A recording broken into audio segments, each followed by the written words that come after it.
Bismillahirrahmanirrahim. Bismillahirrahmanirrahim. Assalamualaikum warahmatullahi wabarakatuh.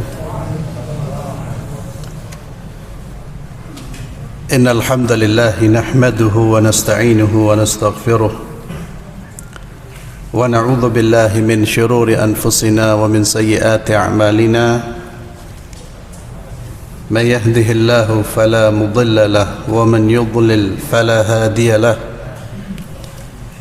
وأشهد أن لا إله إلا الله وحده لا شريك له وأشهد أن محمدا عبده ورسوله لا نبي بعده وبعد. إخواني في الله عزل الله وإياكم. Kita masuk pada pembahasan berikutnya setelah kita membahas tentang al-ghina wal faqr, kaya dan fakir atau kaya dan miskin. Kita masuk pada bab selanjutnya, yaitu al-ghibah. Ghibah, kata ghibah tidak asing di telinga kita. Kalau kita terjemahkan secara singkat, ghibah itu menggunjing. Dan saya yakin kita pun sudah mengetahui hukumnya, hukum menggunjing.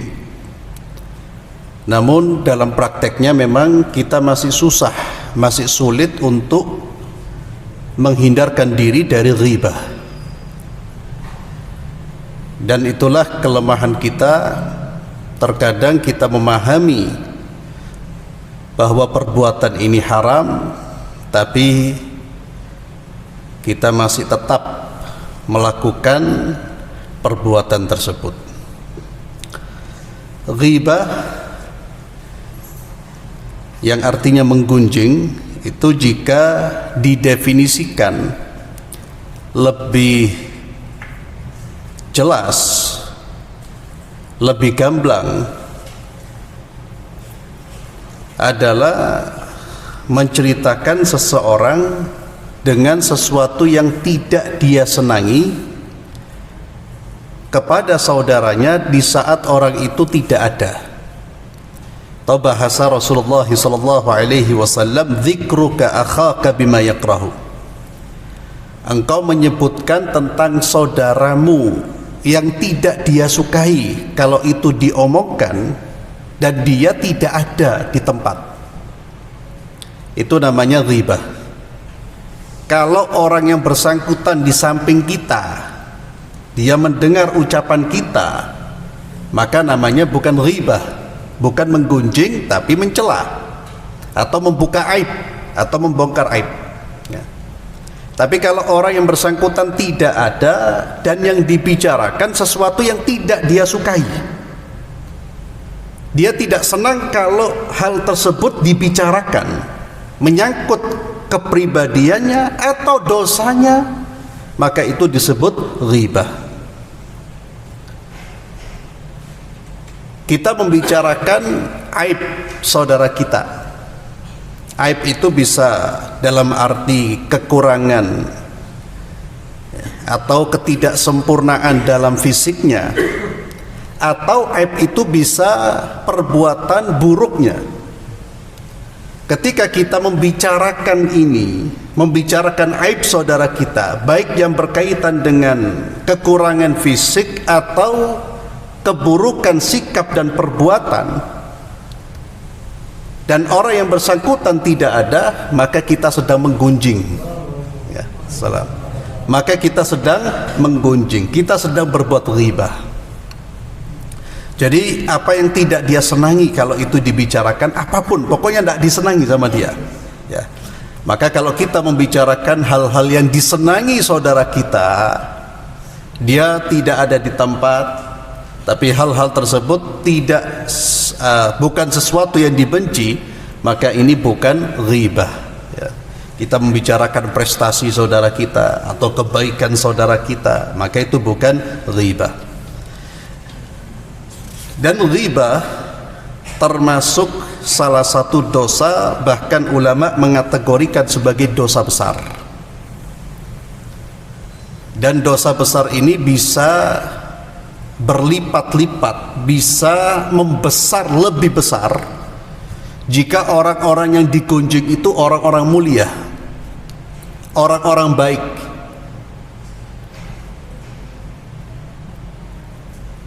Terlebih lagi jika penggunjingan itu di dalamnya ada unsur fitnah dan merusak kehormatan.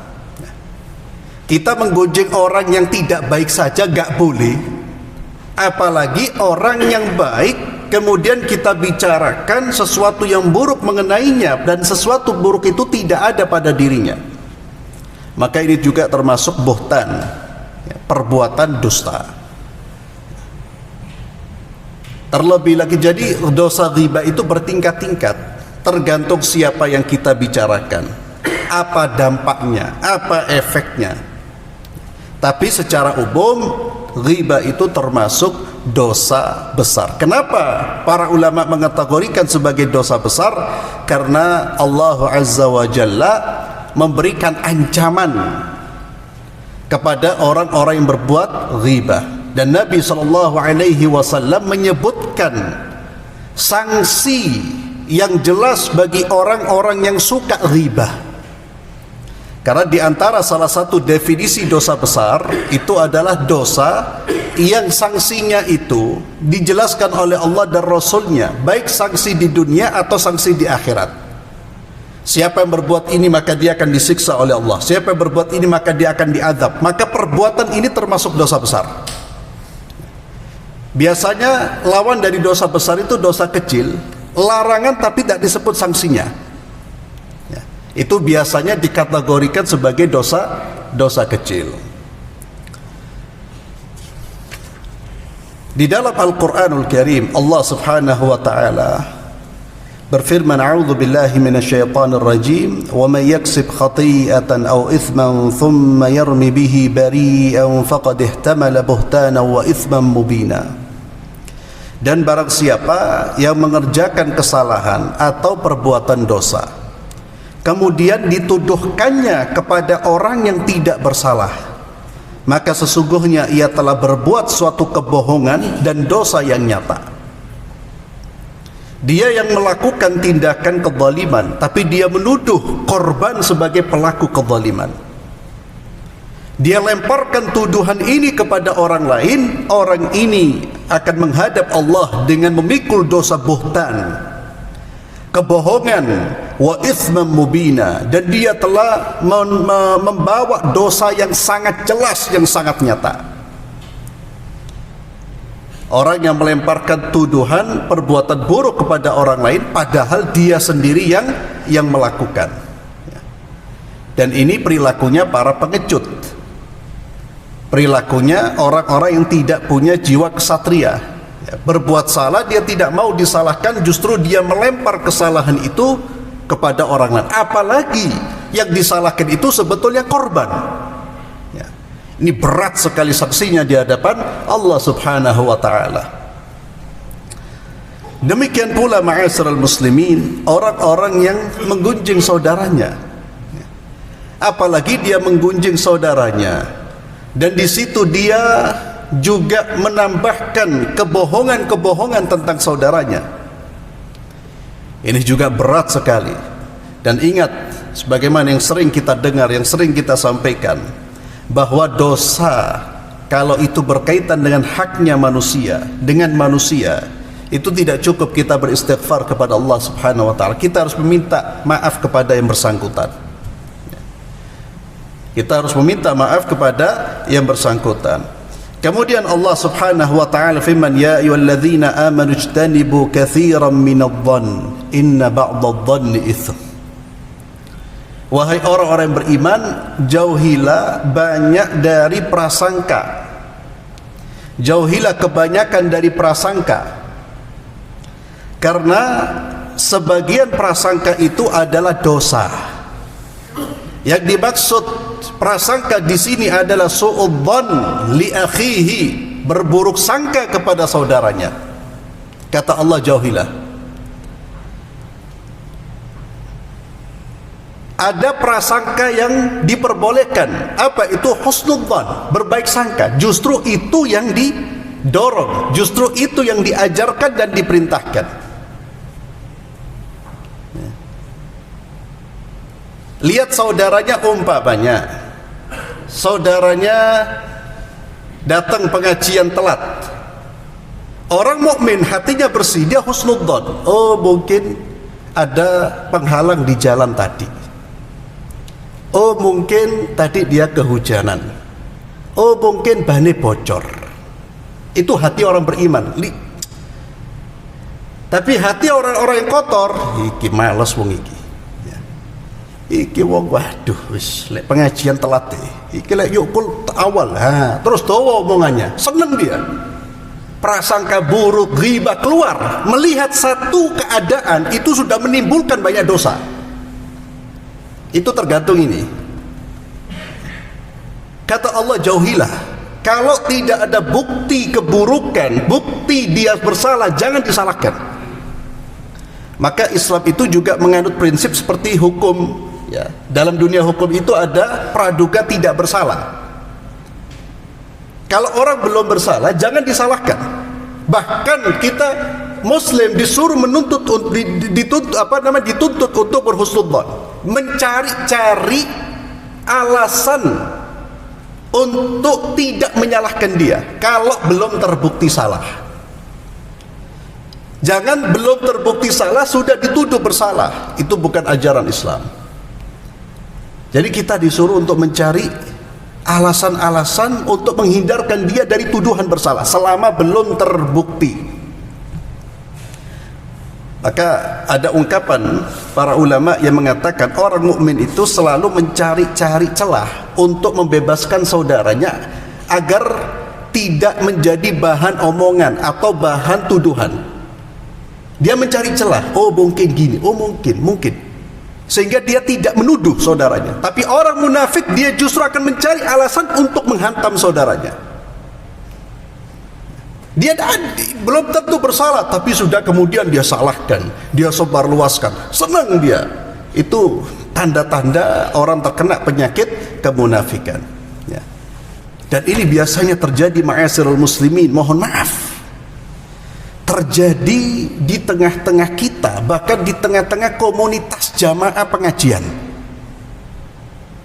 Saling curiga, saling menyalahkan, saling merendahkan, saling menghujat. Anda suudzon terhadap orang awam saja tidak boleh, apalagi sahibat yang sama-sama ke masjid. Hanya karena perbedaan ustadz, perbedaan kelompok pengajian, ketika terjadi kesalahan dia langsung suudzon. Oh iki karena memang ajarannya sesat iki. Loh, itu hati-hati.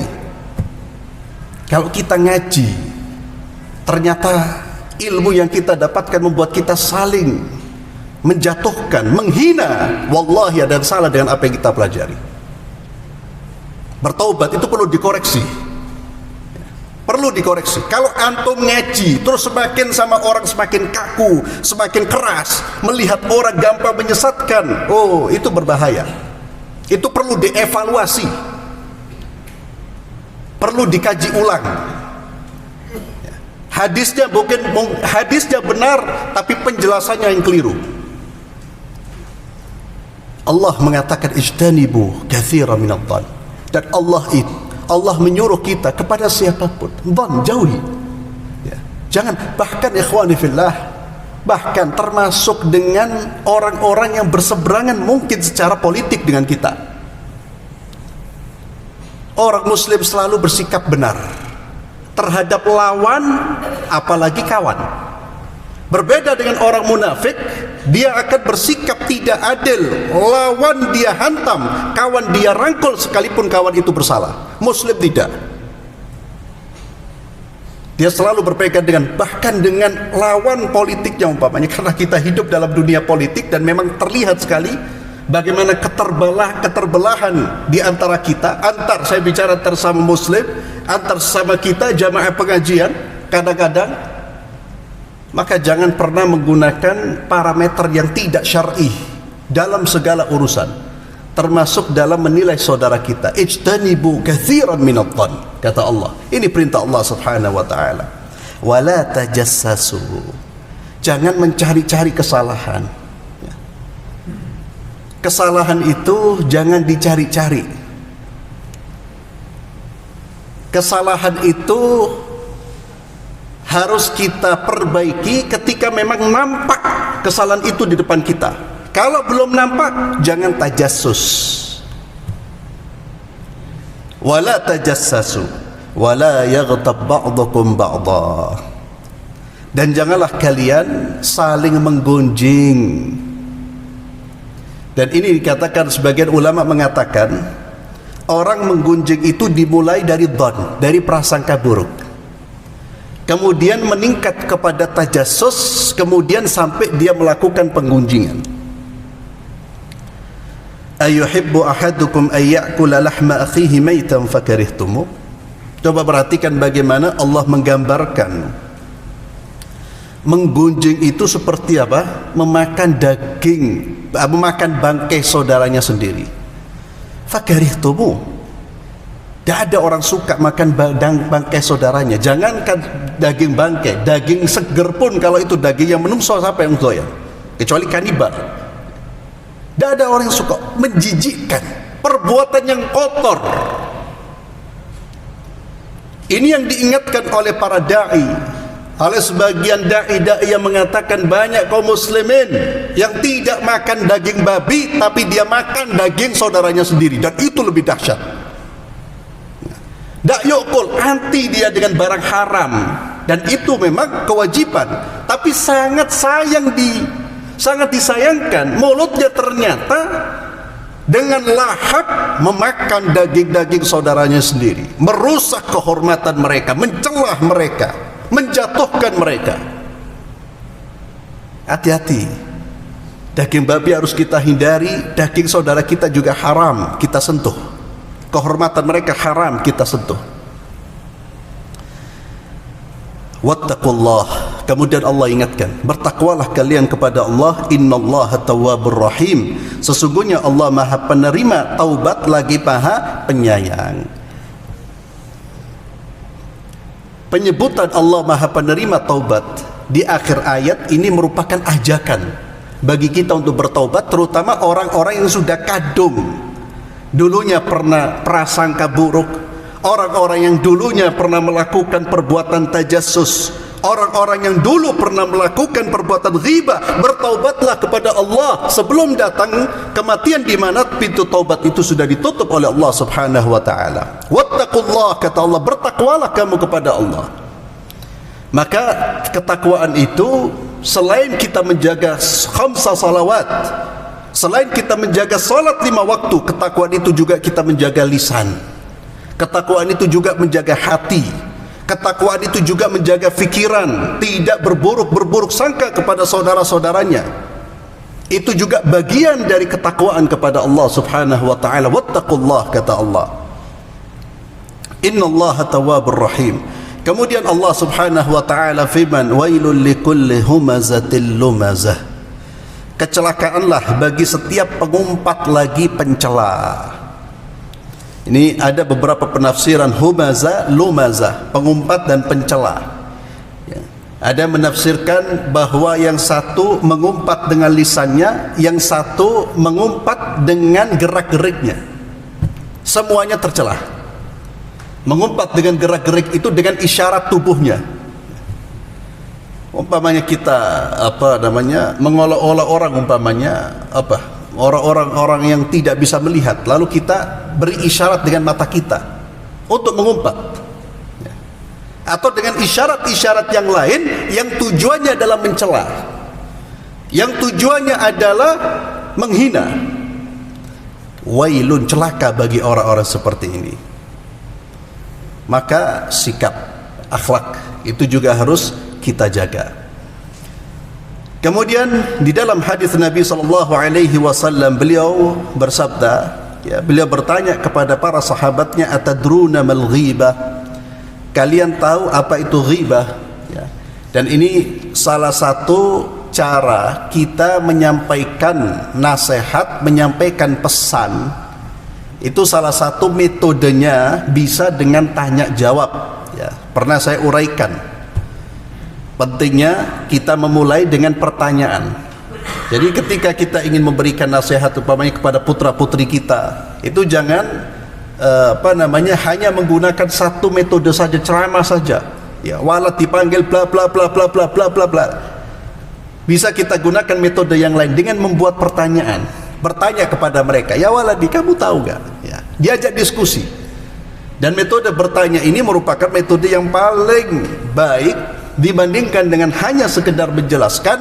Kenapa? Karena metode bertanya ini adalah metode yang membuat orang yang akan menerima pesan kita itu sudah siap. Ya.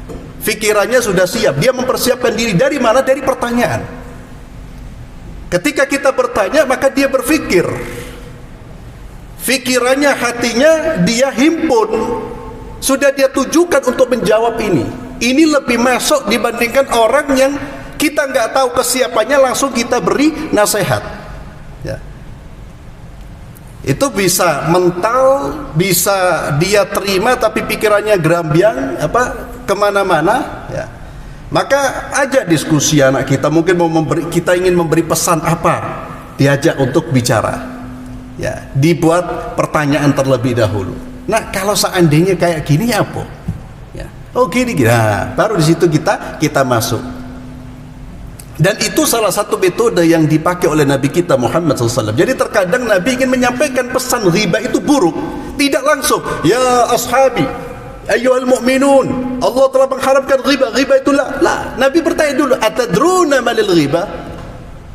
Hei sahabat-sahabatku, kamu tahu enggak apa itu riba? Kita juga pernah mendengar Nabi SAW bertanya tentang al-muflis, orang-orang yang bangkrut. Ketika Nabi duduk, Nabi berkata, atadruna manil muflis? Para sahabat pun berupaya untuk menjawab. Yang satu menjawab ini, yang satu menjawab itu. Ya. Intinya itu adalah pertanyaan itu menarik perhatian. Nabi bertanya, atadruna mal ghibah? Tahukah kalian apa itu ghibah? Mereka menjawab, Allahu wa rasuluhu a'lam. Allah dan Rasul yang lebih tahu. Dan ini adab. Ketika kita ditanya sesuatu yang kita tidak tahu, maka hendaknya kita mengucapkan Allahu wa rasuluhu a'lam atau Allahu a'lam. Allah yang lebih tahu. Tapi kalau tahu, jangan dijawab wallahu a'lam, tapi jawablah sesuai dengan pengetahuan kita. Sekalipun setelah kita menjawab, silahkan di akhir jawaban kita mengatakan wallahu a'lam. Apalagi kalau ditanya tentang soal agama yang kita sudah tahu ilmunya, tahu ya, bukan menduga-duga. Dan itu berkaitan erat dengan si penanya, dengan iman si penanya, dengan kewajiban si penanya, maka kita wajib memberikan jawaban.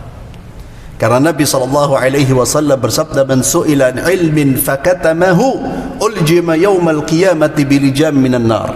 Orang yang ditanya tentang satu ilmu yang dia tahu, lalu dia sembunyikan ilmu tersebut, dia tidak mau menyampaikan ilmu tersebut, maka dia akan uljim, dikekang di hari kiamat dan dengan kekang yang terbuat dari api neraka. Para sahabat menjawab, Allah wa Rasuluhu a'lam, Allah dan Rasul yang lebih tahu. Nabi SAW menjawab, dzikruka akhaka bima yakrahu. Kamu menyebutkan tentang saudaramu, menceritakan sesuatu tentang saudaramu yang dia benci kalau itu diceritakan. Lalu sahabat bertanya, qila afara'aita in kana fi akhi ma aqul? Ya Rasulullah, bagaimana jika apa yang saya ceritakan tentang saudara saya itu sesuai dengan kenyataan? Memang dia itu penakut ya Rasulullah, sesuai itu saya ngomong dia penakut itu memang betul kayak gitu. Saya tidak bohong. Memang dia itu medit ya Rasulullah, bakhil, pelit ya Rasulullah, benar. Bagaimana kalau yang saya ucapkan memang sesuai dengan kenyataannya? Kata Nabi sallallahu alaihi wasallam, "In kana fihi ma taqul faqad igtabtah." Kalau omonganmu itu sesuai dengan kenyataan, ya itulah ghibah. Wa illam yakun fihi faqad bahattah. Namun kalau yang kamu sampaikan tentang saudaramu yang tidak dia sukai, kalau itu diceritakan ternyata tidak sesuai dengan kenyataan, maka kamu telah menfitnahnya. Jadi kalau kita menceritakan keburukan tentang saudara kita itu, kita berada dalam dua hal, entah menggunjing atau menfitnah, dua-duanya buruk. Nanti akan kita bahas ada pengecualian. Ada kondisi-kondisi tertentu kita boleh menggunjing sesuai dengan kondisinya. Namun hukum asalnya ghibah itu haram. Jadi ngomong aib saudara kita, umpamanya kita membicarakan, umpamanya ada seorang, kita tahu hamba Allah ini, dia minum khamar, ya. Dan dia menyembunyikan dirinya, dia tidak mengekspos bahwa dirinya minum khamar. Kita yang tahu, haram kita menyampaikan kepada yang lain kecuali dalam rangka amar ma'ruf nahi munkar. Tapi hanya sekedar, oh anak tahu Rajal ini minum sahibul khamar, ya, diceritakan. Allah ancam dengan apa? Barang siapa membuka aib saudaranya, Allah akan buka aibnya dunia akhirat. Kalau dia minum, tugas kita bukan menceritakan aib, tapi memberi nasihat kepada si fulan. Itu akhlaknya seorang muslim. Jadi aib itu bukan disebarluaskan, aib itu tugas kita untuk memberitahu. Ini mohon maaf terkadang seperti itu, ya, baik laki-laki atau perempuan, ya, melihat sesuatu kemungkaran diceritakan, oh iki kondangan iku ono macam-macam ngene loh. Ente hadir, pulang enggak, ya. Ada beberapa orang kadang-kadang menceritakan satu walimah, kan sebagian dari kita kan kalau mengadakan walimah khoyal seperti Franji, seperti Barat, ya, bangga dia. Ya. Itu ada yang ikut, katanya tidak ridho, tapi yukul sampai selesai baru pulang. Ya. Iku kondangan ngene bla bla bla bla bla. Kamu pulang enggak? Kamu nasihati enggak? Jam berapa kamu pulang? Ya boleh, aku boleh, ya sudah. Berarti ente ma'ahum, ya. Ya akhi, kemungkaran itu jangan cerita. Kalau memang ada kemungkaran, ya kita harus ambil sikap. Sikapnya nasihatnya bisa, ya pulang. Jangan yukul enak, seneng-seneng ikut nonton, pulang cerita-cerita, ay bla bla bla bla. Hadza akhlak apa itu? Ya. Maka hati-hati menceritakan aib saudara kita. Kemudian Nabi SAW bersabda, "Fa inna dima'akum wa amwalakum wa a'radakum 'alaikum haramun ka hurmati yaumikum hadha fi syahrikum hadha fi baladikum hadha ala hal ballaght."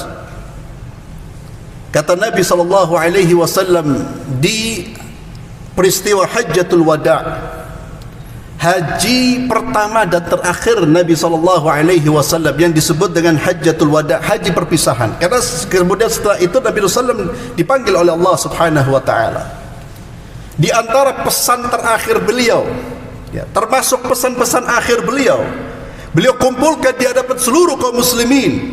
Beliau memanggil mereka dan mengungkapkan, fa inna dima'akum wa amwalakum wa aradakum 'alaikum haramun. Wahai umatku, darah-darah kalian itu haram, jangan saling menumpahkan darah. Harta-harta kalian itu haram, jangan saling mengambil harta dengan cara yang batil. Dan kehormatan-kehormatan kalian itu mulia, haram, jangan sampai kalian saling merusak kehormatan. Itu pesan baginda Muhammad SAW kepada kita semua. Kahormati alaikum haramun kahormati yaumikum hadha. Darah manusia, darah kaum muslimin, harta mereka, kehormatan mereka itu terhormatnya seperti hari ini. Pada tanggal 10 bulan Dzulhijjah itu hari yang terbaik, hari yang sangat mulia. Fi syahrikum hadha, seperti terhormatnya pada bulan ini, bulan Dzulhijjah, dan seperti terhormatnya negeri Makkah ini. Kenapa? Karena kita tidak akan berani merusak kehormatan bulan Dzulhijjah. Apalagi orang-orang Arab terdahulu sejak zaman jahiliyah, mereka sudah betul-betul mengagungkan bulan-bulan haram, mengagungkan Ka'bah, mengagungkan tanggal 10 bulan Dzulhijjah. Maka Nabi mengingatkan, kalau kalian tahu ini kehormatan, seperti itulah darah saudara kalian, kehormatan saudara kalian. Namun betapa seringnya kita melanggar perintah Rasulullah SAW dalam aspek ini. Betapa seringnya kita membicarakan fulan atau allan, dan itu penyakit kalau kita sudah kumpul. Ya. Itu hati-hati, kalau sudah kumpul itu hati-hati. Bahkan guyon pun hati-hati. Kita harus hati, jangan sampai ada satu nama yang kita jadikan sasaran, yang kita bongkar aibnya, kita jadikan sebagai bancaan dalam perkumpulan kita, seperti yukul, rujak atau dan sebagainya. Kadang si fulan ya, disebut satu nama, yang satu menimpali, dia dijadikan royoan, kehormatannya dirusak, dicabik-cabik, dimakan dagingnya. Itu berat di hadapan Allah Subhanahu wa taala. Dan dosa-dosa seperti itu, ma'asyiral muslimin, tidak bisa ditebus dengan sholat kita, Pak. Tidak bisa ditebus itu. Hati-hati. Kalau orang kemudian menggampangkan muamalah dengan hamba-hamba Allah, akhirnya dia jatuh di hari kiamat sebagai orang-orang muflis, orang-orang yang bangkrut. Orang yang bangkrut itu adalah orang yang membawa ibadah-ibadah mahdhahnya, sholatnya, puasanya, zakatnya, tapi ternyata muamalahnya rusak dengan manusia.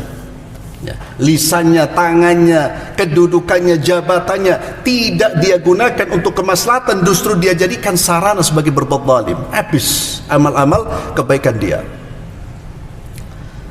Kemudian Nabi SAW beliau bersabda, hadhihi sunnatur rasul. Ya. Apa kata Nabi? Al-muslim akhul muslim. Seorang muslim itu saudara bagi muslim yang lain. Ikatan persaudaraan diikat dengan apa? Dengan apa, Pak, dalam hadis ini? Dengan apa? Ikatan persaudaraan diikat dengan apa? Muslim, Islam. Itu petunjuk Nabi, jangan diganti dengan nama-nama lain. Karena kita sudah mengganti, mengaku mengikuti Nabi, tapi hadis tidak diterapkan, diganti sama dia. Kalau bukan kelompoknya, musuh. Padahal itu bukan ajaran Nabi, ajaran syaitan. Nabi mengajarkan al-muslim akhu, siapapun dia, selama dia muslim, akhuna, saudara saya itu. Ini yang dirusak oleh pemikiran-pemikiran sempit. Apalagi kalau pemikiran sempit itu mengatasnamakan salafus soleh. Oh, hati-hati ya. Duduk jamaah pengajianku, oh. Dan ini saya dengar dengan telinga kita. Bahkan seorang da'i ustadz, karena bukan ustadznya, dicaci maki, seperti musuh. Tidak ada nilai ukhuwahnya, tidak ada. Loh, kalau dia berbuat mungkar, bukan diumbar di hadapan publik, itu bukan ukhuwah namanya. Dia berbuat mungkar, ada lagi hujjah dengan ilmu, bukan dengan ustadi. Iki jarene ustadi, iki madhablah ilmu. Jadi ya Allah, satu kutipan hadis ini saja, ikhwani fillah, wallahi masih belum kita terapkan dalam kehidupan kita.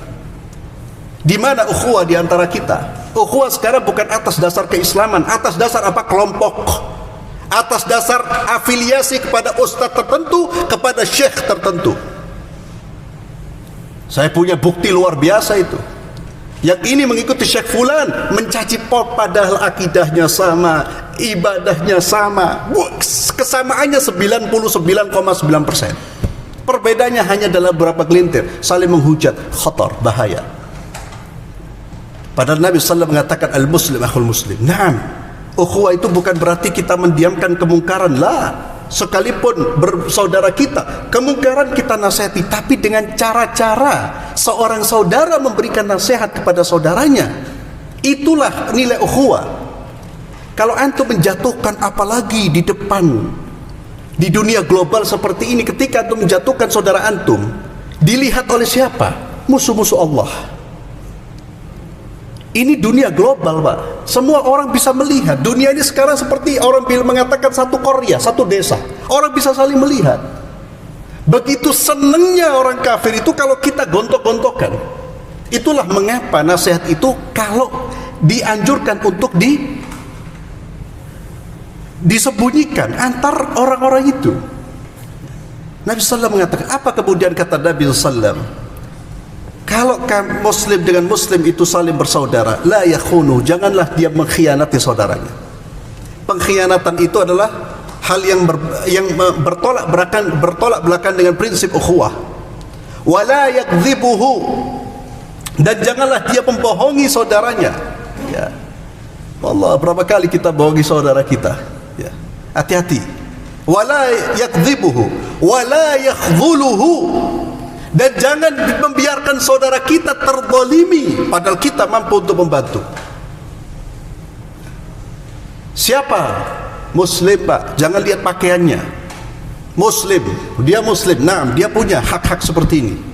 Saya tidak boleh mengkhianati, saya tidak boleh membohonginya, saya tidak boleh membiarkan dia terzalimi. Kullul muslim 'alal muslim haramun 'irduhu wa malu wa damuh. Setiap orang Islam dengan orang Islam yang lain itu haram saling merusak kehormatan, haram saling mengambil harta, haram saling menumpahkan darah. Dengan bahasa yang tegas dan lugas, haramun termasuk kehormatannya dia. At-taqwa hahuna, kata Nabi, takwa itu sumbernya dari dalam.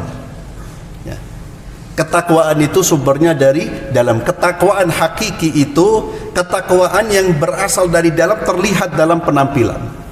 Jangan sampai penampilannya takwa tapi hatinya kosong dari ketakwaan, maka itu bagian dari sifat kemunafikan. Maka orang muslim, kalau kita sekarang terlihat baik, sopan, ya itulah cerminan dari apa yang tidak nampak. Berarti itulah orang-orang bertakwa. At-taqwa hahuda, itu maksud Nabi, takwa itu sumbernya di sini. Ini disalahfahami, bahkan bukan disalahfahami, memang sengaja untuk disalahfahami. Ya. Karena ketika dia menyampaikan, kita sampaikan, ya tetap tidak mau terima. Seperti orang yang apa? Seperti saya pernah membaca seorang wanita artis yang tidak menggunakan, menutup auratnya, ya, membuka auratnya. Ketika diingatkan, kenapa anda tidak menutup aurat? Pakai hadis. Takwa itu seperti sini. Yang penting hatinya dihijabi. Allahu Akbar ya akhi. Ini bahasa apa ini?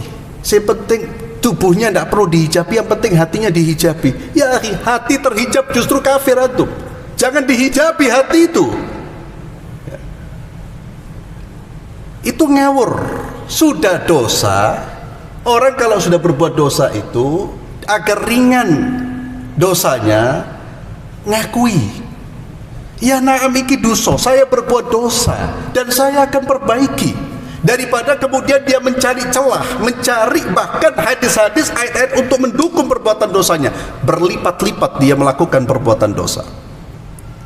Jadi takwa itu dari sini ikhwanillah. Makanya ikhwani fillah, kesolehan kita itu harus bersumber dari sini. Jangan sampai hanya penampilan toh. Si ini tuh betul-betul harus saleh, harus takwa. Sehingga para ulama menganggap orang yang pura-pura bertanya kaifa haluk, bagaimana keadaanmu, padahal di dalam hatinya tidak ada niat untuk membantu, mereka menganggapnya sebagai perilaku kemunafikan. Kenapa? Karena bukan bersumber dari hati. Kayak gitu orang lah. Kaifa haluk, ya Allah bikhair, anak kangen sama ente, kadzib. Inti bas ya akhi, khalas. Kalau antum memang tidak ada niat membantu, walah kangen, walah senang, walah nyari, jangan kalap, hati-hati. Berarti itu ketakwaan palsu itu. Seolah-olah kita peduli, padahal tidak ada kepedulian di dalam dirinya. Itulah mengapa tazkiyatun nufus selalu menjadi perhatian ulama salafus saleh. Karena memang dari sini, Pak. Dan keaslian takwa itu memang bersumber dari sini, dari dalam kita. Kemudian kata Nabi sallallahu alaihi wasallam, bihasbi imri'in minasyarri ay yahtaqir akhahul muslim. Cukuplah kata Nabi sallallahu alaihi wasallam, seseorang itu dianggap tercela dan dia telah melakukan perbuatan tercela jika dia merendahkan saudaranya. Ya. Hati-hati dengan merendahkan saudara kita. Kata Nabi SAW, cukuplah dia melakukan perbuatan buruk. Ya. Maka hati-hati jangan. Dan orang biasanya merendahkan itu jika dia sudah merasa punya sesuatu yang lebih. Ya. Baik itu dalam aspek harta, dalam aspek jabatan, atau bahkan dalam aspek ketakwaan. Jangan pernah melihat saudara-saudara kita yang belum mampu menjalankan kewajiban-kewajiban itu dengan pandangan sinis, dengan pandangan meremehkan. Yang kita lihat adalah pandangan kasihan, bukan meremehkan, bukan mencela. Kasihan itu ya Allah, ya apa carane arek iki biar bisa sholat berjamaah. Jangan kemudian kita rendahkan, jangan-jangan orang yang kita rendahkan di akhir hayatnya soleh, kita yang kemudian dirubah oleh Allah hatinya sebagai orang yang toleh. Bahkan ulama kita mengatakan, barang siapa yang menghina seseorang karena kemaksiatannya, maka dia akan diuji oleh Allah dengan kemaksiatan yang dulu dia hina. Dan ini ucapan berdasarkan apa? Berdasarkan tajribah apa? Berdasarkan pengalaman. Banyak orang-orang yang mencela orang lain karena kelemahannya, dia cela. Beda ya antara mencela dengan nasihat. Kewajiban kita menasihati, bukan mencela. Dia mencela, ingin menjatuhkan, walaupun memang itu tercela, tapi dia tidak melakukan upaya untuk menasihati, justru dia mencela. Akhirnya di akhir hayatnya dia sendiri yang melakukan perbuatan itu. Kemudian Aisyah radhiyallahu anha, beliau pernah berkata, aku pernah berkata kepada Nabi sallallahu alaihi wasallam, ya Rasulullah, cukuplah bagimu Sofia itu yang seperti ini dan itu. Jadi Aisyah berkata, cukuplah bagimu Sofia. Sofia itu pendek, Pak. Disebutkan di dalam hadis ini Sofia itu pendek. Kemudian Aisyah radhiyallahu anha menyebut ukuran tubuh Sofia. Apa kata Rasulullah SAW dalam hadis yang sahih riwayat Abu Dawud? Laqad qulti kalimat law muzijat bima'il bahri la mazajathu. Ya Aisyah, sungguh kamu telah mengucapkan sebuah ucapan, jikalau dicampur dengan air laut, niscaya ucapan itu akan mengotori lautan tersebut. Apa yang diucapkan Aisyah? Pendek. Loh, kita orang berapa kali ngomong, wong picek, waduh, lisan ini sudah koyok wirid ngomong nyilokno wongi. Ya. Ini wallahi ikhwani fillah, hal yang harus menjadi perhatian kita. Ya.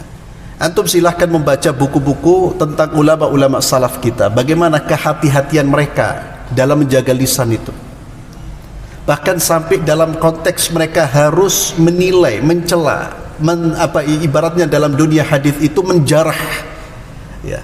Menjarah itu menyebutkan kesalahan, keburukan perawi, dan itu kewajiban. Kenapa? Untuk menjaga otentisitas hadis. Kalau perawi itu tidak bisa dibedakan, bisa rusak hadis kita. Itu dalam konteks yang jelas wajib dan harus. Mereka masih hati-hati sekali. Mereka cari ungkapan-ungkapan yang kira-kira yang paling ringan. Itu yang dilakukan oleh Imam Al-Bukhari rahimahullah. Padahal dia sudah layak untuk menilai, dan orang yang dinilai memang harus dinilai seperti itu, tapi itu pun masih dicari. Ya. Kenapa? Karena mereka tahu agama ini. Nah, kurang berapa Ustaz? 4 menit. Kemudian Abu Barzah Al-Aslami radhiyallahu anhu, Beliau berkata, ya ma'syara man amana bilisanih wa lam yadkhulil imanu qalbah. Ya Allah, kata Nabi SAW, wahai orang-orang yang masih beriman dengan lisannya dan keimanannya belum masuk ke dalam hatinya, la taghtabul muslimin, jangan kalian menggunjing saudara-saudara kalian sesama muslim, wala tattabi'u auratihim, dan jangan kamu mengikuti kesalahan-kesalahan mereka, fa innahu man ittaba'a auratahum yattabi'u Allahu auratahu, wa man yattabi'illahu auratahu yafdahu fi baitihi. Orang yang selalu mencari-cari aib saudaranya, maka Allah balas dengan Allah akan buka aibnya dia sekalipun dia berada di tengah-tengah rumahnya.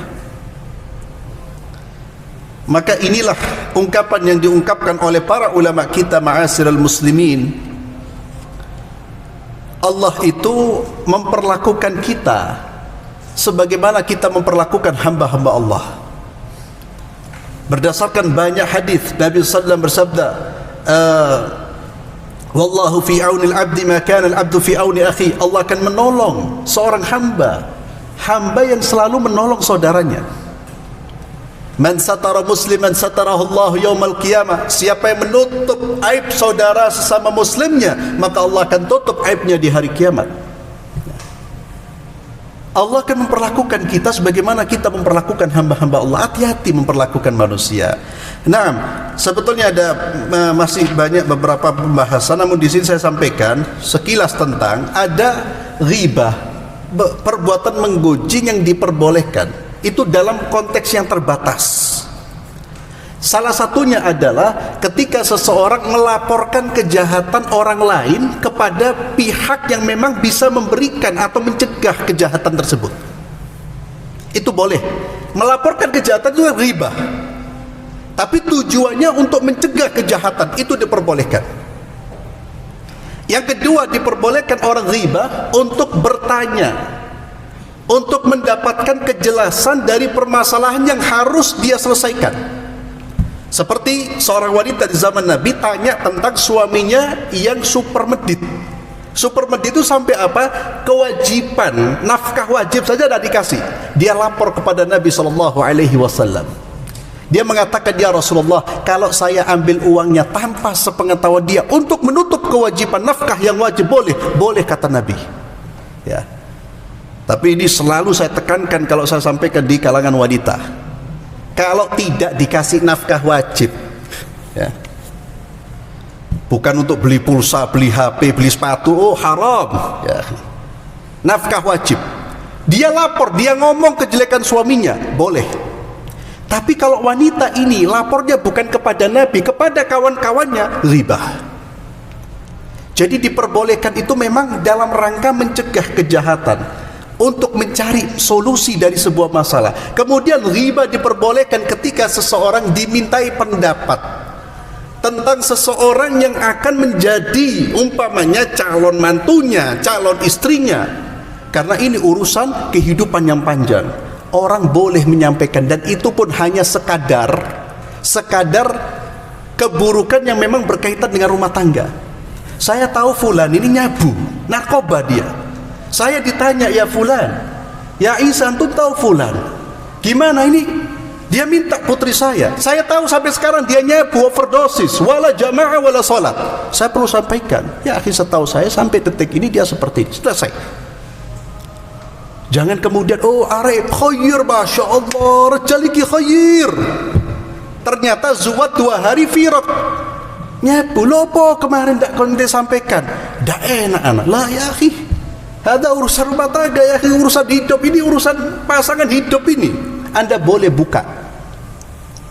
Itu namanya ghibah, tapi ghibah yang diperbolehkan. Jadi dalam konteks-konteks tertentu, ya, demi kemaslahatan yang lebih besar, seseorang boleh menyebut keburukan, ya. Tapi hanya sebatas itu, jangan berlebihan. Maka kalau tidak disampaikan kepada orang yang pantas, berhak, hanya sohib, hanya sebagai cerita-cerita majlis, maka tetap haram, ya. Dan yang terakhir, ghibah boleh bagi orang-orang yang tidak menyembunyikan kemungkaran tapi membuka kemungkarannya, ya. Karena sudah bukan sesuatu rahasia lagi, ya. Orang sudah bermaksiat jelas-jelasan dan dia bangga dengan kemaksiatannya. Wallahu a'lam bishawab. Insyaallah kita lanjutkan pada pertemuan berikutnya. Dan mohon maaf jika ada salah kata. Saya akhiri dengan doa kafaratul majlis. Subhanakallahumma bihamdik asyhadu an la ilaha illa anta astaghfiruka wa atubu ilaik. Assalamualaikum warahmatullahi wabarakatuh.